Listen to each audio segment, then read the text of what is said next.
Welcome to the Baseface Network. Like that soldier boy, that Superman, that all I mean. Like that soldier, how I mean. Like that soldier, how I mean. Like that soldier, how I mean.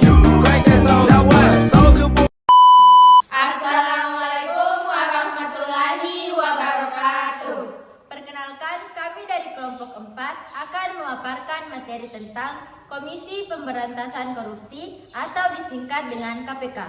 Sebelum itu, perkenalkan saya Adit Nandra Larifudin, Saya Tirani Anggrani Kahar, saya Nur Wafika, saya Novita Febriani Sudirman. saya Nur Hidayah.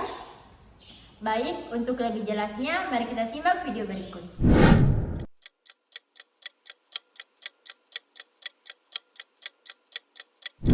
Komisi Pemberantasan Korupsi atau disingkat dengan KPK adalah sebuah komisi yang dibentuk pada tahun 2003 berdasarkan Undang-Undang RI Nomor 30 Tahun 2002 tentang Komisi Pemberantasan Tindak Pidana Korupsi. Tujuan dibentuknya KPK adalah untuk mengatasi, menanggulangi, dan memberantas korupsi. Adapun tugas KPK adalah sebagai berikut.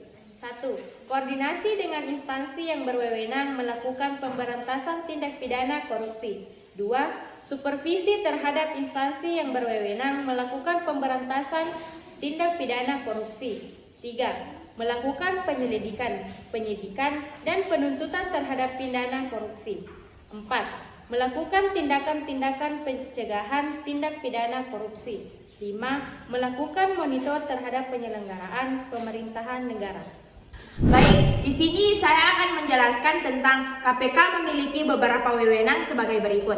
1. Mengordinasi penyelidikan dan penuntutan tindak pidana korupsi. 2. Menetapkan sistem pelaporan dalam kegiatan pemberantasan tindak pidana korupsi. 3. Meminta informasi tentang kegiatan pemberantasan tindak pidana korupsi kepada instansi terkait.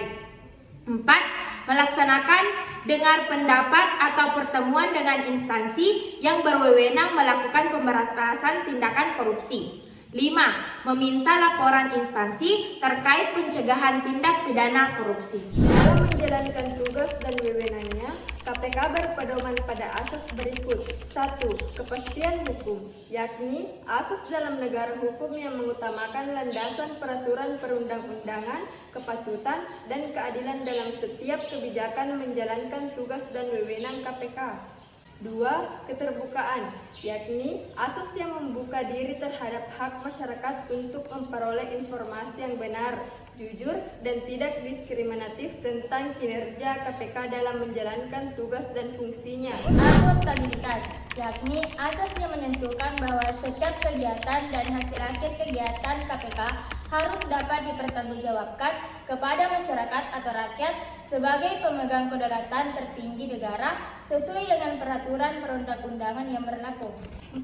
Kepentingan umum, yakni asas yang mendahulukan kesejahteraan umum dengan cara yang aspiratif, akomodatif, dan selektif.